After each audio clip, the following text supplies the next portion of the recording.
Vegetarianistlarni ham sochi qolmasligi kerak edi unda. Go'sht yemasligini oqibatida gemoglobin tushdi deylik, sochlar qurib ketishi, qazg'oq, gullab ketish holatlari yuzaga kelishi mumkinmi? Go'sht yemaslikmi? Bitta go'sht emas. Go'sht bu misollardan bittasi, chunki go'shtda nizominimiy almashtirib bo'lmaydigan bir 12 ta modda bor. Bu boshqa mahsulotlarda yo'q.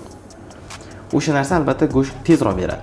Lekin oddiy misol aytaman, vegetarianistlarni ham sochi qolmasligi kerak edi unda. Albatta uni zaminat qilib yesa bo'ladigan moddalar juda ko'p. Oddiy aytardim, vitaminga boy ovqatlanish kerak, to'g'ri ovqatlanish kerak va dietalarning o'rni juda katta. Chunki har xil dietalar chiqib ketgan. Hozir dieta misolida o'tdik, chunki dieta qilib ham murojaat qilgan juda qizlarimiz juda ko'p, bemorlarimiz juda ko'p, dieta qilib soch to'kilish juda ham kuchayib ketganlar ko'p. To'g'ri dietologga borish ham bu, to'g'ri dieta qilish ham bu iskustvo, hunar, to'g'ri qilish kerak.